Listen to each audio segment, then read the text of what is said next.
Kenji and I are going to demonstrate a seated lateral flexion stretch. So we're stretching a lot of the muscles, mostly from the pelvis upwards. So some of them include quadratus lumborum, the oblique muscles, some of the intercostal muscles, and as we reach the arm up and over, we're also going to stretch the long head of triceps and the latissimus dorsi as well. So if you push the carriage out a little, Kenji, and then as you do that, reach the other arm, the outside arm, up and over.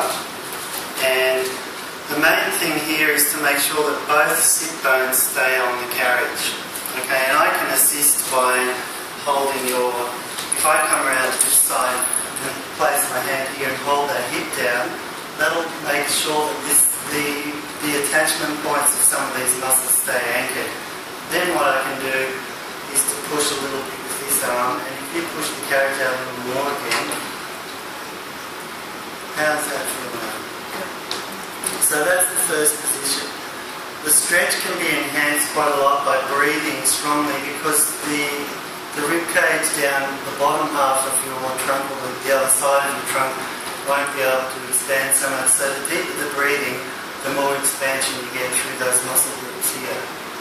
So we hold that for the usual period of 5 breaths.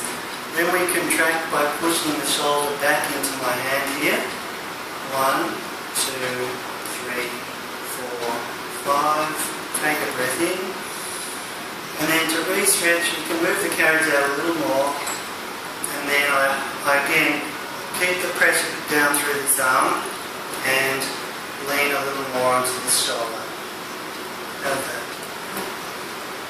Notice that I'm trying to use both arms and keep them straight, so it's my body weight that I'm using rather than using too much physical strength.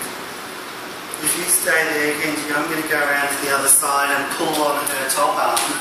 And the effect of this is to move the stretch more strongly into the lats. So I'm just pulling gently. Okay, yeah. She could do another contraction here by pulling the top arm away from me. 1, 2, 3, 4, 5. And then we re-stretch by pulling a little more. The other thing that I can do is if I move myself and roll the top shoulder and pull slightly more on this angle, the stretch seems to move more into the middle lower back, or quadratus lumborum more. We could also roll the top shoulder back in the other direction, and the stretch tends to move more anteriorly. So play around with the different positions. There's a lot of muscle groups there, and it's worth moving around cautiously and trying to identify your tight spots. When you're finished, just roll the top shoulder forward and come out of the stretch slowly.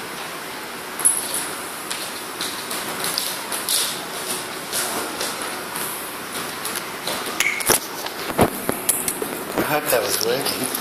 I don't think. You don't? No.